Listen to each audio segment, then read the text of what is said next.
नमस्कार दोस्तों, जय हिंद, वंदे मातरम। आप सभी का स्वागत अभिनंदन है टीचर्स फैमिली शिक्षकों के परिवार जयसवाल कोचिंग सेंटर पर, पावर्ड बाय शिक्षा ही प्रकाश है।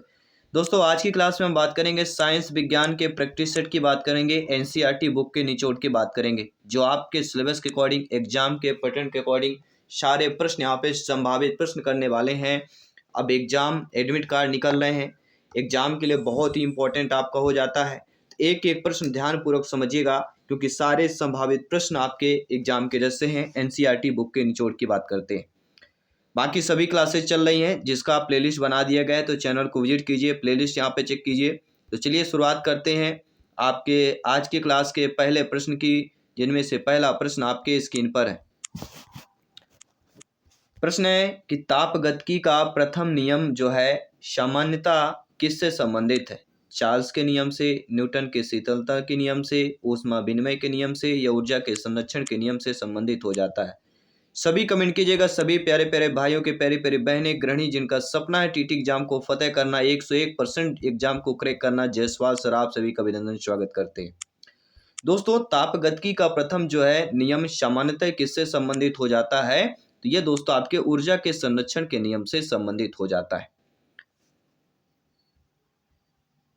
क्योंकि इस नियम के अनुसार किसी निकाय या सिस्टम द्वारा जो अवशोषित की गई ऊष्मा होती है, उसकी मात्रा निकाय द्वारा दाब के विरुद्ध की गए कार्य और निकाय की आंतरिक ऊर्जा में वृद्धि की योग के बराबर होती है।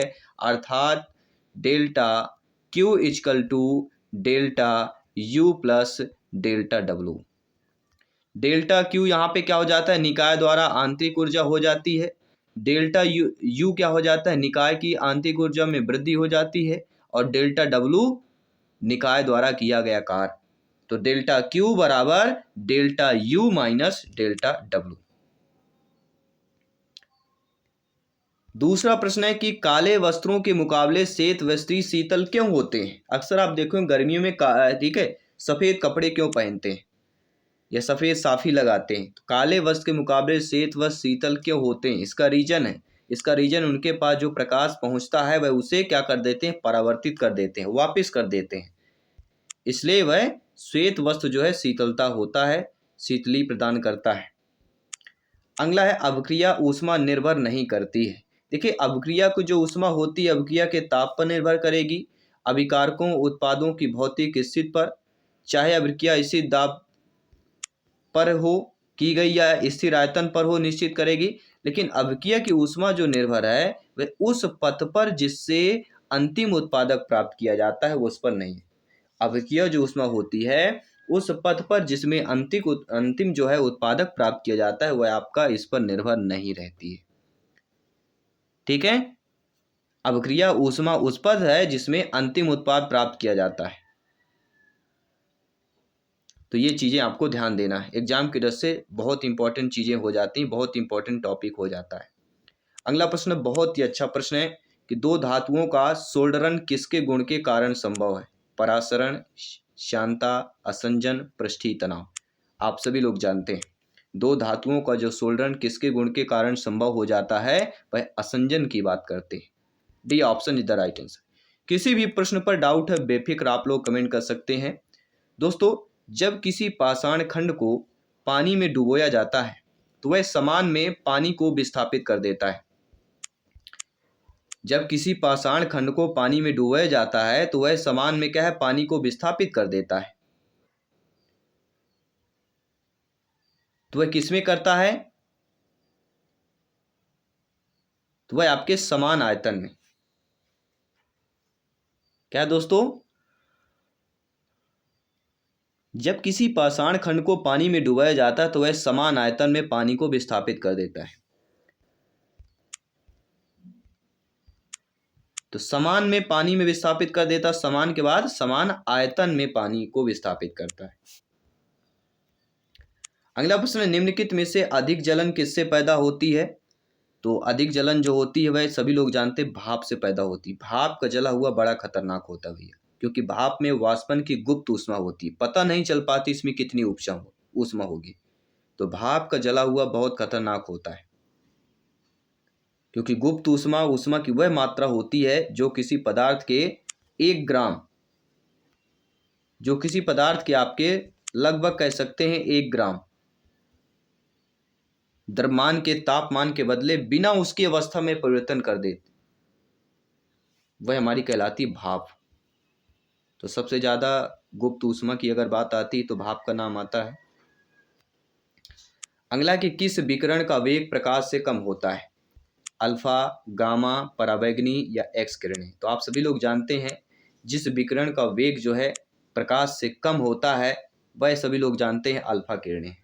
अल्फा किरणों की चाल जो होती है वह प्रकाश की चाल से 1/10वां भाग कहलाती है, इसलिए सबसे कम आपका अल्फा किरणें हो जाती है। अगला है एक व्यक्ति रत्नों के ढेर से वास्तविक और कृत्रिम रत्नों को अलग अलग करना चाहता है तो उसे किस विकिरण का उपयोग करना चाहिए? प्रश्न को समझ लीजिएगा। एक व्यक्ति जो है रत्नों को ढेर से वास्तविक और कृत्रिम रत्नों को क्या करता चाहता है? अलग अलग करना चाहता है। वास्तविक और कृत्रिम जो रत्न है तो उसे किस विकिरण का उपयोग करके वह अलग कर सकता है या किस विकिरण का उपयोग उसे करना चाहिए? तो सभी लोग जानते हैं एक्स किरण की बात करें। अगला प्रश्न है पदार्थ का परमाणु किसने प्रतिपादित किया? एवोगैड्रो, डाल्टन, पास्कल या न्यूटन की बात करें। सभी कमेंट करिए। पदार्थ का परमाणु जो है सभी लोग बताइए। जब हम क्लास करते हैं ना तभी ये मैसेज कॉल आते हैं। सभी से निवेदन है कि मैसेज कीजिए, आप लोग व्हाट्सएप कीजिए, कॉल बहुत कम किया करिए। कोई भी डाउट है मैसेज हम आपका रीड करके अवश्य रिप्लाई करेंगे। पदार्थ का परमाणु किसने प्रतिपादित किया? जब भी पदार्थ के परमाणु का जिक्र होता है तो एक ही नाम आता है, डाल्टन। जी हाँ, पदार्थ का परमाणु सिद्धांत डाल्टन ने प्रतिपादित किया और इन्होंने कहा भी है कि पदार्थ जो है अत्यंत छोटे छोटे अविभाज्य कणों से मिलकर बना है जिन्हें परमाणु कहते हैं। किसने कहा है? डाल्टन ने कहा है। अगला प्रश्न देखिएगा, बहुत ही इंटरेस्टेड प्रश्न दोस्तों दिया गया है। किसी तत्व के रासायनिक गुण इनमें से कौन तय करता है? प्रोटॉनों की संख्या, इलेक्ट्रॉनों की संख्या, न्यूट्रॉनों की संख्या या उपरोक्त सभी की बात करते हैं। तो किसी तत्व के रासायनिक गुण जो है इनमें से कौन तय करते हैं? तो किसी तत्व के रासायनिक गुण जो होते हैं वह इलेक्ट्रॉनों की संख्या की बात की जाती है, क्योंकि नाभिक के बाहर विचरण करने वाले इलेक्ट्रॉनों की संख्या तय की जाती है। किसके बाहर? नाभिक के बाहर जो इलेक्ट्रॉन विचरण करते हैं। अगला, किसी तत्व के तुल्यांकी भार तथा संयोजकता का गुणनफल किसके बराबर होता है? जब किसी तत्व का तुल्यांकी भार हो और उसकी संयोजकता के गुणनफल के बराबर होता है तो उसे क्या कहा जाता है? उसे ही परमाणु भार कहा जाता है। इसके बाद अगला प्रश्न है जो बहुत ही इंटरेस्टेड प्रश्न है कि आणविक कक्षा का अभिविन्यास किससे नियंत्रित होता है? तो आणविक कक्षा का जो अभिविन्यास होता है वह सभी लोग जानते हैं चुंबकीय क्वांटम संख्या से जो है नियंत्रित होता है। B option is the right answer. अगला प्रश्न ध्यानपूर्वक समझिएगा दोस्तों, किसी तत्व के परमाणु का परमाणु क्रमांक 17 है और द्रव्यमान 36 है तो उसके न्यूक्लियस में न्यूट्रॉनों की संख्या कितनी होगी? एक प्रश्न इस प्रकार का अवश्य आएगा। मैं ये नहीं कहता यही प्रश्न आए, आपका परमाणु क्रमांक बदल सकता है, द्रव्यमान बदल सकता है, लेकिन ये आपका जो टॉपिक नहीं बदल सकता है। तो किसी तत्व के परमाणु क्रमांक 17 है, द्रव्यमान 36 है तो उसके न्यूक्लियस में न्यूट्रॉनों की संख्या कितनी हो जाएगी? एक ट्रिक बताऊंगा, 19 हो जाएगी। देखिए ट्रिक यह है कि न्यूक्लियस में न्यूट्रॉनों की संख्या निकालने के लिए फार्मूला होता है और फार्मूला क्या होता है? द्रव्यमान की संख्या बटे माइनस परमाणु क्रमांक। तो 36 माइनस 17 कर दीजिए, 19 आ जाएगा।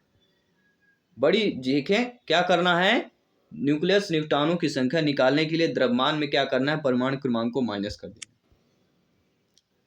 अगला प्रश्न देखिएगा, द्रव्यमान संख्या किसका योग कहला जाता है? केवल प्रोटॉन का, इलेक्ट्रॉन प्रोटॉन दोनों का, इलेक्ट्रॉन न्यूट्रॉन का, प्रोटॉन और न्यूट्रॉन को हो जाता है। तो द्रव्यमान संख्या किसके योग हो जाता है? तो द्रव्यमान जो संख्या है प्रोटॉन और न्यूट्रॉनों का योग कहला जाता है। इसके बाद दोस्तों अगला प्रश्न आ चुका है कि निम्न में से अधिकतम द्रव्यमान किसका होता है? आप सभी लोग जानते हैं, सभी कमेंट कीजिए। इनमें से अधिकतम द्रव्यमान जो होता है सबसे ज्यादा किसका होता है? वो होता है दोस्तों न्यूट्रॉन की बात करते हैं। सबसे ज्यादा न्यूट्रॉन का द्रव्यमान होता है। कितना होता है 1.00867।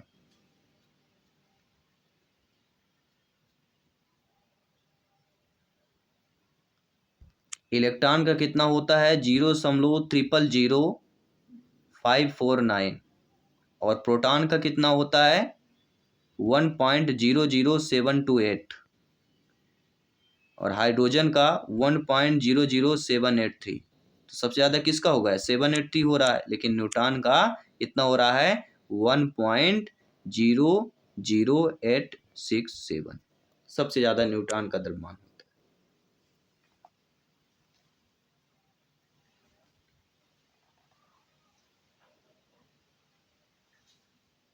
इसके बाद अगला प्रश्न दिया गया है, किस प्रकार के कोयले में कार्बन की प्रतिशतता जो है उच्चतम होती है या अधिक होती है? किस प्रकार के कोयले में होती है? तो जो पीट पीट कोयला होता है, पीट प्रकार के कोयले में कार्बन की प्रतिशतता जो है अधिक होती है। परमाणु संयंत्रों को बंद किया जाना है। इस क्रिया को बंद करने में उपयोग में लाई जाने वाली छड़ें बनी होती हैं। तो परमाणु संयंत्रों को जो बंद किया जाना है और इस बंद करने में जो उपयोग की जाने वाली छड़ें होती हैं वह किससे बनी होती है? तो वह आपके दोस्तों कैडमियम से बनी होती है, जिसे हम CD से डिनोट करते हैं। कैडमियम को किससे डिनोट करते हैं? CD से डिनोट करते हैं। और ये CD के छड़ों का इसमें प्रयोग किया जाता है, अर्थात कैडमियम का छड़ों का प्रयोग किया जाता है। नाभिकीय संयंत्र के ताप स्थानांतरक में कॉइल के आकार में एक पाइप अंदर पानी ले जाता है। क्यों ले जाता है भैया? एक नाभिक संयंत्र जो होता है उसमें ताप स्थानांतरक में कॉइल के आकार में एक पाइप होती है, उस पाइप को अंदर पानी ले जाता है। अंदर पानी इसलिए जाता है क्योंकि ऊर्जा के अवशोषण क्षेत्र को बढ़ाने के लिए। इसके बाद अगला प्रश्न, प्यारा सा प्रश्न, प्रोटॉन और न्यूट्रॉन मिलकर क्या कहलाते हैं? तो प्रोटॉन और न्यूट्रॉन मिलकर न्यूक्लियस कहलाते हैं। न्यूक्लियस कहलाते हैं। क्या कहलाते हैं? प्रोटॉन न्यूट्रॉन मिलकर न्यूक्लियस कहलाते हैं। मानव शरीर में प्रचुर मात्रा में कौन सा तत्व है? तो मानव शरीर में प्रचुर मात्रा में सभी लोग जानते हैं ऑक्सीजन तत्व भरा हुआ है, कूट कूट के भरा हुआ है। सजीव पदार्थ में संयोजन में लगभग कितने तत्व होते हैं? तो हमारे संयोजन में टोटल हमारे बॉडी में 36 तत्व भाग लेते हैं, जिसमें ऑक्सीजन की मात्रा लगभग 60 से लेकर 62% तक होती है दोस्तों। कार्बन 20% होता है, हाइड्रोजन 10% होता है और नाइट्रोजन 3% होता है। सबसे ज़्यादा ऑक्सीजन की बात करते हैं, जिसे हम प्राणवायु के नाम से जानते हैं। अगला है, आहार में लवण का मुख्य उपयोग क्या होता है? जो हम आहार जो भोजन होता है उसमें जो लवण होता है उसका उपयोग क्या होता है? तो आहार में लवण का जो उपयोग होता है सभी लोग जानते हैं भोजन को स्वादिष्ट बनाने में होता है। और लवण के स्वाद को पहचानने हेतु मानव की जीभ पर विशेष स्वाद जो कलियां होती हैं, जिसे हम क्या कहते हैं? टेस्ट बड्स कहते हैं।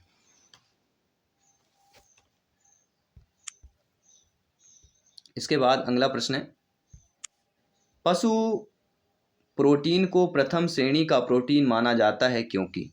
क्यों माना जाता है? एनिमल प्रोटीन को प्रथम श्रेणी का प्रोटीन माना जाता है। क्यों माना जाता है भैया? आप सभी जानते हैं क्यों माना जाता है। क्योंकि अनिवार्य एमिनो एसिड में भरपूर होता है।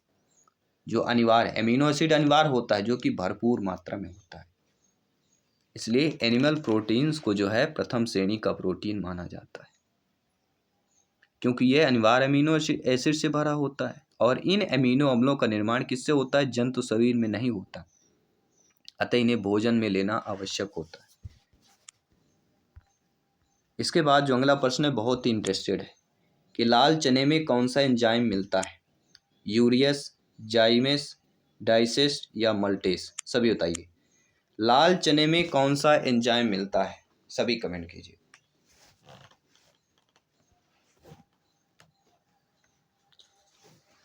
तो लाल चने में दोस्तों हम बात करेंगे डाइस्टेस की बात करेंगे। लाल चने को अरहर तूर के नाम से भी जाना जाता है, जो विकासशील देशों में उगाई जाने वाली प्रमुख दलहन फसल कहलाती है। तो लाल चना को किस नाम से जाना जाता है? अरहर और तुर के नाम से भी जाना जाता है, ये ध्यान दीजिएगा, ठीक है। लाल चना। एंजाइम किसके होते हैं? सूक्ष्म जीव के, प्रोटीन के, कार्बनिक यौगिक के या फफूंद के होते हैं? तो एंजाइम किसके बने होते हैं? सभी बताइएगा प्रेम पूर्वक। तो एंजाइम जो होते हैं किससे बने होते हैं? आप सभी लोग जानते हैं प्रोटीन के बने होते हैं भैया। ये जियो तो कह रहा है आज बिल्कुल मैसेज छोड़ के रहूंगा। जियो दन दनादन आपने सुना होगा ऐड, लेकिन ये इसी प्रकार दंदना प्रकार से मैसेज भी कर रहा है, ठीक है। तो इन चीज़ों को ध्यान पूर्वक हटा देना है, केवल हमें फोकस करना है प्रश्नों को कि एंजाइम किसके बने होते हैं। एंजाइम दोस्तों सभी लोग जानते हैं प्रमुख रूप जो होते हैं वो प्रोटीन होते हैं, जो कि रासायनिक अभिक्रिया में 10⁻10 गुणा बढ़ाकर कर रहता है। एंजाइम जो होते हैं, प्रोटीन जो होते हैं, जो 10⁻10 में रासायनिक अभिक्रिया में जो है 10⁻10 गुणा बढ़ा सकता है। और एंजाइम की खोज किसने की थी? चलिए बताइए। एंजाइम की जब चर्चा हो गई है तो ये भी प्रश्न होना चाहिए, एंजाइम की खोज किसने की? एंजाइम की खोज कोहेने ने की। किसने की है? कोहेने ने, जर्मन वैज्ञानिक कोहेने ने की है एंजाइम की खोज। अगला प्रश्न है, लार किसके पाचन में मदद करती है? वसा, स्टार्च, विटामिन या प्रोटीन? सभी बताइएगा प्रेम पूर्वक। लार जो है किसके पाचन में मदद करती है? सभी मित्र कमेंट कीजिएगा, सभी प्यारे मित्र शिक्षक बंधु कमेंट कीजिएगा। सपना है टीटी एग्जाम को फतेह करना। सभी मित्रों को जय हिंद, वंदे मातरम, इनकलाब जिंदाबाद। पेन पूर्वक कमेंट आ चुका है। लार किसके पाचन में जो है मदद करती है? तो लार जो होती है वह आपके स्टार्च के पाचन में मदद करती है। अगला प्रश्न है, एनसीईआरटी का बेस्ट क्वेश्चन इसे कह सकते हैं कि मेढक तथा केचुआ दोनों अपनी त्वचा से श्वसन करते हैं। यही कारण है कि इन दोनों जीवों की त्वचा होती है। तो ये त्वचा से श्वसन करते हैं मेढक और केचुआ, लेकिन इनके दोनों में त्वचा, इन जीवों में त्वचा में क्या होता है जिससे श्वसन करते हैं? वह होता है आर्द्र एवं श्लेष्मी होता है। मेढक केचुए की त्वचा अधिक क्या होती? ग्रंथिमय होती है, इसी के कारण काफी चिकनी होती है। और इनकी त्वचा आर्द्र एवं श्लेष्मी, जिसे हम नम या बराबर कहते हैं, इनमें त्वची श्वसन होता है। तो आर्द्र एवं श्लेष्मी की बात करेंगे। अगला प्रश्न देखिएगा, इसे भी बेस्ट क्वेश्चन कह सकते हैं कि आहार नाल या पाचन नली में निगला गया भोजन नीचे की ओर गति करता है। जैसे ही आप भोजन करते हैं, पेट के जैसे गले के अंदर जाता है, यानी पाचन नली में जब जाता है, निगला गया जो भोजन होता है नीचे की ओर गति करता है, ठीक है। ये गति जो करता है इसका कारण और रीजन बताना है आपको। तो कारण रीजन यह है दोस्तों कि ग्रास नली ग्रसिका की भित्ति की पेशियां क्या है? संकुचन करती हैं। ग्रास नली या ग्रसिका की जो भित्ति होती है वह क्या करती है? पेशियों को संकुचन करती है, इसलिए प्रेशर से जल्दी नीचे जाता है भोजन। दो जीवों सबसे अच्छे मित्र हैं। दो जीव जो हैं जो सबसे अच्छे मित्र कह सकते हैं और साथ साथ रहते भी हैं। इनमें से एक आवास, जल तथा पोषक तत्व प्रदान करता है, दूसरा भोजन बनाता है एवं प्रदान करता है। जीवों की इस प्रकार के उपलब्ध को क्या कहेंगे? तो जब दो जीव मित्र भी हैं, साथ साथ रह भी रहे हैं, और इनमें एक आवास, जल और पोषक तत्व प्रदान करता है, दूसरा भोजन बनाता है प्रदान करता है, तो यहाँ पे किसकी बात करेंगे? तो यहाँ पे हम सहजीवन की बात करेंगे। जब दोनों अच्छे मित्र हैं, साथ रह रहे हैं, तो यहीं से हमारा जिक्र हो, साथ रह रहे हैं मतलब सहजीवन की बात करेंगे। इनके संबंध को, इन जीवों को, इस संबंध के प्रकार को सहजीवन की बात करेंगे।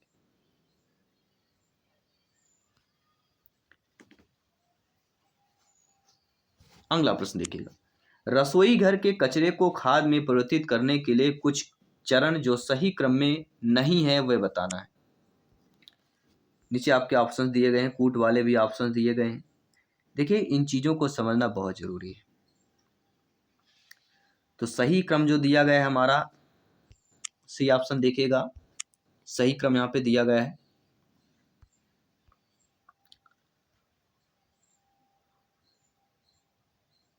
यानी कि सी ऑप्शन में हमारा कौन सा दिया गया है?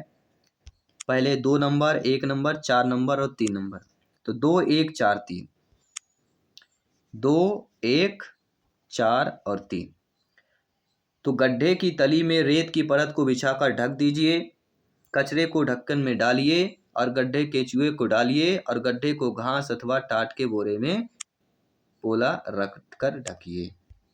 पहले क्या करना है, गड्ढे की तली में रेत की परत बिछाकर ढक देना है, कचरे को गड्ढे में डालना है। अब एक गड्ढे में केचुए को डाल दीजिए, फिर गड्ढे को घास अथवा टाट के बोरे से उसे ढक कर रख दीजिए। कह सकते हैं इजली प्रश्न है, सभी से बनते हैं, लेकिन एग्जाम में ही प्रश्न आ जाए भैया, बहुत दबाव के कारण ये भी प्रश्न गलती हो जाते हैं। और एक्सपीरियंस के साथ आपको बता रहा हूँ, आप भी ये चीजें फील कर रहे हैं। दोस्तों, विशेष क्षेत्रीय स्पीशीज के विषय में नीचे दिए गए कथनों में कौन सा कथन सत्य दिया गया है?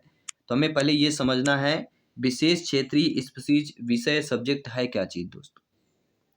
यह वह चीज है जो ये केवल क्या करते हैं, विशिष्ट आवास में ही पाए जाते हैं। विशेष क्षेत्रीय स्पीशीज जो होते हैं ये केवल विशिष्ट आवासों में पाए जाते हैं और इसकी उपस्थिति हर स्थान पर नहीं होती है, ये भी ध्यान दीजिए, क्योंकि विशिष्ट शब्द लगा हुआ है तो हर स्थिति में तो नहीं हो सकती, ये तो आप सभी लोग जानते भी हैं।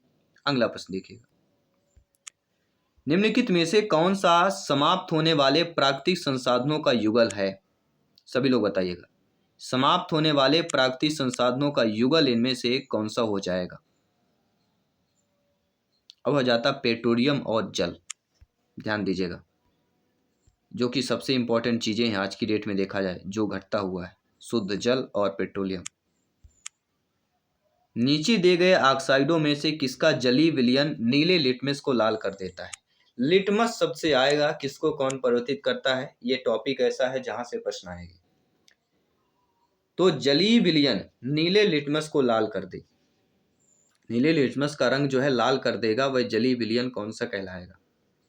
वह कहला जाएगा सल्फर डाइऑक्साइड, यह दोस्तों SO2, क्योंकि यह एक रंगहीन और दम घुटने वाली गंधयुक्त गैस है, हवा में भारी विषैली गैस कहलाती है। इसका जो जलीय सल्फ्यूरिक अम्ल होता है H2SO4 होता है जलीय घोल, जो नीले लिटमस को क्या कर देता है, रंग जो है लाल कर देता है, वह आपका सल्फर डाइऑक्साइड, नोट कर लीजिएगा।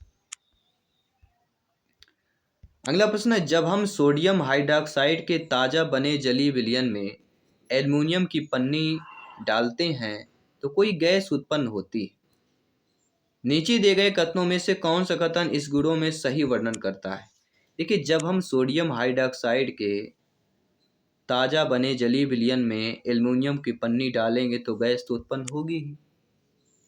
जब गैस उत्पन्न होगी तो आप ये भी जानते हैं, जब गैस उत्पन्न हो जाएगी तो वह रंगहीन एवं गंधहीन गैस जो जलती माचिस की तीली नजदीक लाने पर पाप ध्वनि उत्पन्न करती है। क्या, कौन सी ध्वनि? पप, पाप ध्वनि जो है उत्पन्न करती है। क्योंकि सोडियम हाइड्रोक्साइड, किसकी बात कर रहे हैं? सोडियम हाइड्रोक्साइड, यानी कि NaOH की बात कर रहे हैं। इसको कास्टिक सोडा या दाहक सोडा भी कहा जाता है। जब हम NaOH को ताज़ा जलीय विलयन में एल्युमिनियम को पन्नी डालेंगे तो उसके साथ प्रतिक्रिया रंगहीन गंधहीन जो गैस बनेगी वह H2 बनेगी।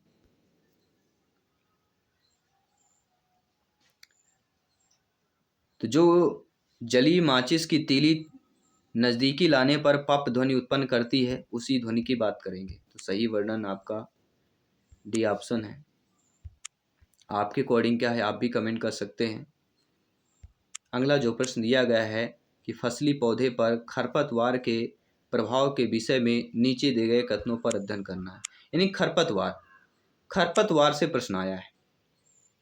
अब नीचे आपके अध्ययन करना है, ऑप्शन दिए गए हैं। तो यहाँ पे देखा जाए, खरपतवार जो होता है कटाई से बाधा उत्पन्न करते हैं। कटाई में क्या करते हैं? बाधा उत्पन्न करेंगे। ये पादप की वृद्धि को प्रभावित भी करते हैं। ये फसली पादपों में जल, पोषक स्थान, प्रकाश के लिए स्पर्धा करते हैं। तो ये भी बातें बिल्कुल सही दी गई हैं। क्योंकि जब बाधा उत्पन्न करते हैं, स्पर्धा करते हैं, तो मुख्य फसल का जो बाढ़ होता है, वृद्धि होता है, वह अवरुद्ध होती है, रुक जाती है। यानी कि मुख्य फसल का विकास रुक जाएगा और कटाई में बाधा उत्पन्न होगा। ठीक है, सभी किसान से जुड़े हुए हैं, सभी लोग जानते हैं। यहाँ पे सी ऑप्शन कर लीजिए। अगला है, निम्नलिखित में से खरीफ फसलों का समुच्चय बताइए। जी हाँ, खरीफ और रबी फसलें, जायद की फसलें, फसल से एक प्रश्न आएगा। तो खरीफ की फसलें दो भी आ सकते हैं, कोई ये टॉपिक नहीं है। किसी दिन किस टॉपिक से ज़्यादा प्रश्न आएंगे, किसी दिन कम आएंगे, ये ध्यान दीजिएगा। कोई निश्चित नहीं किस टॉपिक से 2 ही नंबर का आएगा। तो खरीफ फसलों का समुच्चय यहाँ पे जो पूछा जा रहा है वह आपका खरीफ फसल मतलब मक्का, धान, अलसी, सोयाबीन, जो जून जुलाई में बोया जाता हो, वही तो है मक्का, धान, अलसी, सोयाबीन। यही हमारी खरीफ की फसल कहलाती है। जो मार्च अप्रैल में काटी जाती है वह रबी की फसल कहलाती है।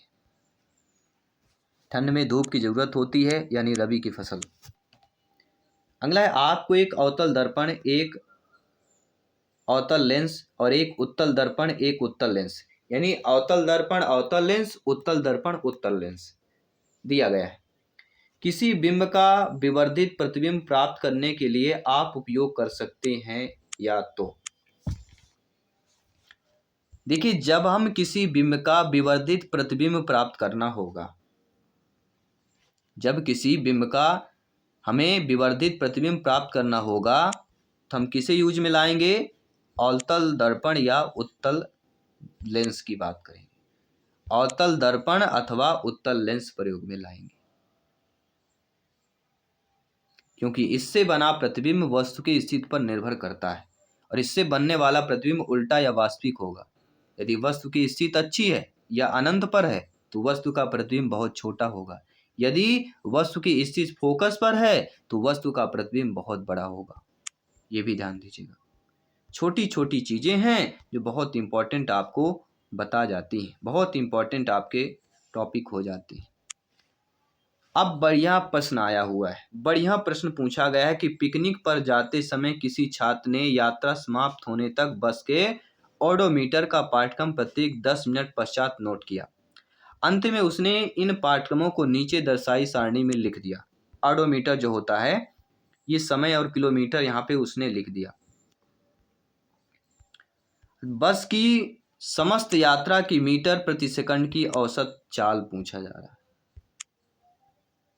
अब देखिए, पहला जो अंतराल देखिएगा 8 बजे से लेके 8:10 AM,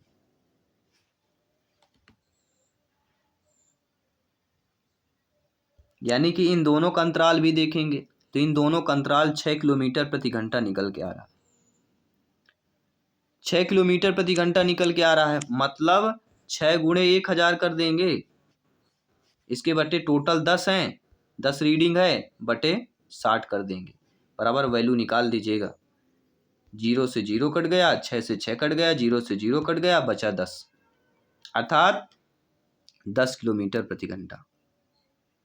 इसी प्रकार दूसरे अंतराल का भी निकाल सकते हैं। दूसरे अंतराल का भी आपका यही आ जाएगा। दूसरे अंतराल का कितना निकल के आएगा? सभी लोग बताइए। सेम टू सेम यही करना है, केवल क्या करना है, दूसरे अंतराल में इसको और इसको माइनस करना है। 78,768 को 78,758 में माइनस करना है। बड़ी संख्या से छोटी में करेंगे, ठीक है, ये भी ध्यान देना और वही फार्मूला लगा देना है। 10 गुणे 1000, 10/60, 100/60 आ जाएगा किलोमीटर प्रति घंटा। उसी प्रकार तीसरे अंतराल में कर लीजिए। तीसरे अंतराल का वही आ जाएगा, 12 निकल के आ रहा है, तो 12 गुणे 1000 कर लेंगे, बटे 10 गुणे 60 कर लेंगे, बराबर 20 किलोमीटर प्रति घंटा आ जाएगा। ठीक है, तो इन चीज़ों को सारे नोट कर लेना है। जब सारे नोट कर लेंगे, सभी को प्लस कर दीजिए और भाग कर दीजिए इकट्ठा, तो आपका टोटल कितना निकल के आ जाएगा? औसत चाल आपकी 15 निकल के आ जाएगी। अगला जो प्रश्न है कि उस समुच्चय का चयन कीजिए जो किसी आवास के केवल जैविक अवयवों का निरूपण करता हो।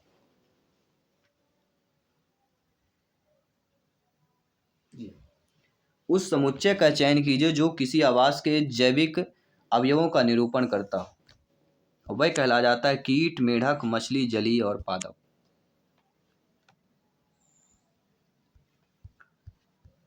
इसके बाद जो अगला प्रश्न दिया गया है, किसी अस्थि को गति प्रदान करने के लिए कितनी पेशियां मिलकर संयुक्त रूप से कार्य करती है?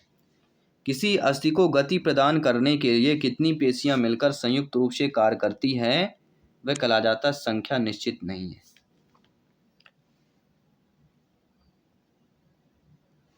कोई निश्चित नहीं है कितने रूप से मिलकर संयुक्त कार्य करती है। नीचे दिए गए कौन से पद किसी पुष्प के मादा भाग को संगठित करते हैं? तो वह कहला जाता है वर्तिकाक, अंडाशय एवं अवर्तिका। अगला प्रश्न है कि खाद्य पदार्थ में प्रोटीन की उपस्थिति का परीक्षण करने के लिए कुछ चरण दिए गए हैं, इन चरण में सही क्रम कौन सा नहीं है? देखिए, खाद्य पदार्थ का कुछ भाग परख नली में लेकर इसमें 10 बूंद डालिए, जब परख नली को हिलाना है, बिल्कुल सही दिया गया है। परीक्षण किए जाने वाले खाद्य पदार्थ का पाउडर अथवा पेस्ट बनाइए, ये गलत है, पाउडर पेस्ट नहीं बनाना है। ठीक है,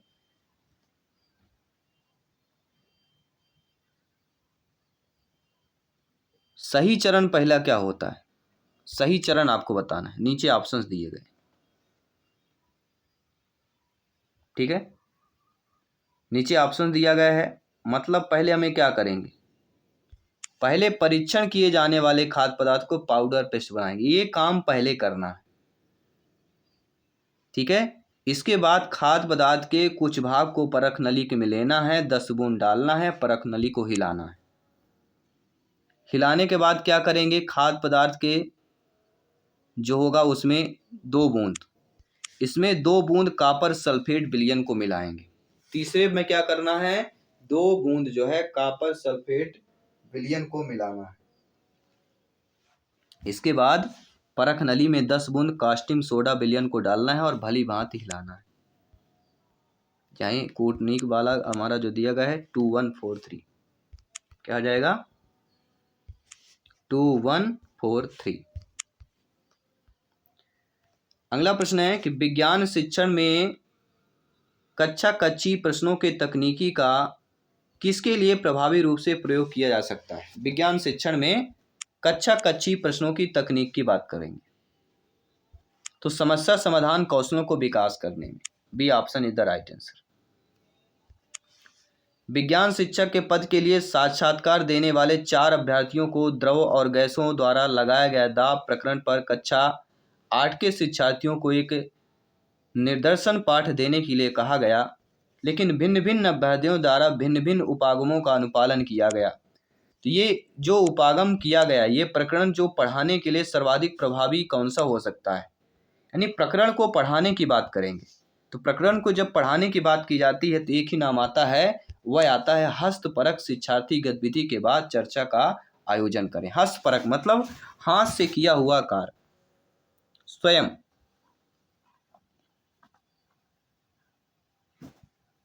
क्योंकि आप सभी लोग जानते हैं कि द्रवों और गैसों द्वारा लगाया गया दाब प्रकरण के उचित अध्ययन के अभ्यास में सबसे प्रभावी तरीका हस्तपरक शिक्षार्थी गतिविधियों के बाद चर्चा का आयोजन करना ही होता है। कक्षा 8 के लिए एनसीईआरटी पाठ्यपुस्तक के अभ्यासों में गतिविधि एवं परियोजना भाग रखने का मुख्य उद्देश्य क्या है?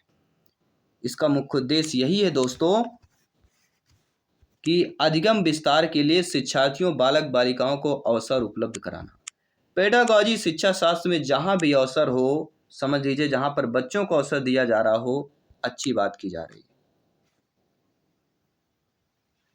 अगला प्रश्न है कक्षा 8 के क्लिनिकल थर्मामीटर पढ़ने का सही तरीका बताते समय नेहा बरती जाने वाली निम्नलिखित आवश्यक सावधानियों का उल्लेख करती है। थर्मामीटर के प्रयोग को पहले और बाद में गर्म पानी से धोना सबसे बड़ा। पहले थर्मामीटर का प्रयोग कीजिए, गर्म पानी से धो लिए और बाद में गर्म पानी से धुलकर रख दीजिए। अगला है उच्च प्राथमिक स्तर की कक्षाओं की एनसीईआरटी के पुस्तकों में दैनिक जीवन से संबंधित व्यापक संख्या के प्रश्न शामिल किए गए जिन्हें हल नहीं किया गया है। ऐसा क्यों किया गया भैया? उच्च प्राथमिक स्तर की कक्षाओं की एनसीईआरटी की जो बुक है उसमें दैनिक जीवन से संबंधित जो व्यापक संख्या के प्रश्न शामिल किए गए हैं लेकिन उन्हें हल नहीं किया गया है। क्यों हल नहीं किया गया है ये आप लोग जानते हैं कि क्यों नहीं हल किया गया है? क्योंकि आप जानते हैं कि शिक्षार्थी विभिन्न स्रोतों की खोज करते हुए इन प्रश्नों को उत्तर प्राप्त कर सकते हैं अपने माध्यम से, अपने विचार से, अपनी तकनीकी से। अगला है निम्नलिखित में से कौन सा वैज्ञानिक प्रवृत्ति वाले व्यक्ति की व्यक्तित्व विशेषता को जो है प्रदर्शित नहीं करती? देखिए इसमें से वैज्ञानिक प्रवृत्ति वाले व्यक्ति की व्यक्तित्व विशेषता जो प्रदर्शित करती है उसकी पहले हम बात करेंगे। वह प्रमाण मांगना, तर्क संगत या व्यापक सोच, लेकिन पक्षपाती राय ये आपका कदई नहीं करती है। क्वेश्चन बी ऑप्शन यहाँ पे सही हो जाए। अगला प्रश्न है कि उच्च प्राथमिक स्तर पर विज्ञान पाठचर्या की संज्ञानात्मक वैधता की यह मांग है। तो क्या मांग है? इनकी मांग यह है दोस्तों कि उसे शिक्षार्थियों की स्वाभाविक जिज्ञासाओं और सृजनात्मकता को पोषित करना चाहिए। क्या है? उसे जो है शिक्षार्थियों की स्वाभाविक जिज्ञासा और सृजनात्मकता को पोषित करना चाहिए। अगला प्रश्न है राष्ट्रीय पाठचर्या की रूपरेखा एनसीएफ 2005 ने इस बात का प्रबल समर्थन किया कि उच्च प्राथमिक स्तर पर विज्ञान शिक्षण को क्या करना चाहिए। पेडागॉजी का बेस्ट क्वेश्चन है। तो राष्ट्रीय पाठचर्या एनसीएफ 2005 ने इस बात पर प्रबल समर्थन किया कि उच्च प्राथमिक स्तर पर विज्ञान शिक्षण को क्या करना चाहिए। उच्च विज्ञान शिक्षण को जो है विषय सीखने सिखाने के लिए रचनावादी उपागम का अनुसरण करना चाहिए।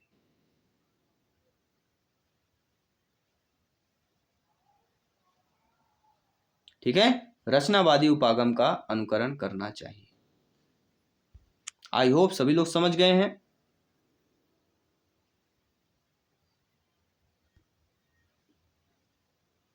आइए बात करते हैं अगले प्रश्न की।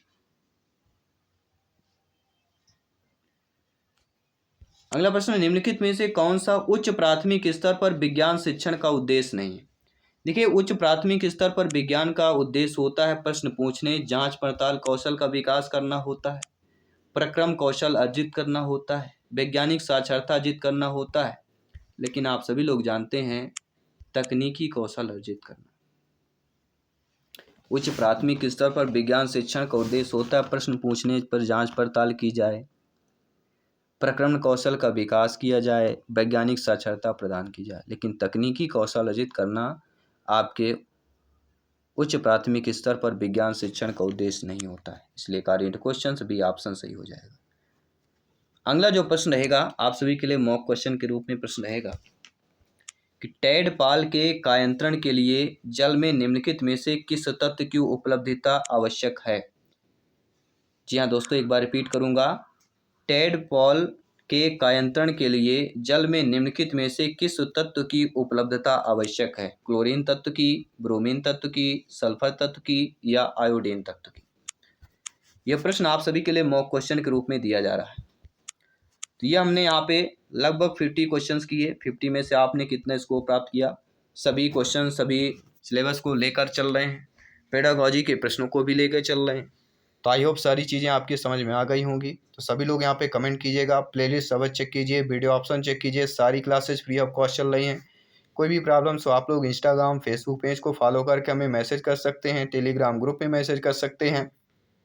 तो मैं आपके साथ जयसवाल सर मिलता हूँ आपकी अगली क्लास पर। सभी मित्रों को जय हिंद, वंदे मातरम, धन्यवाद।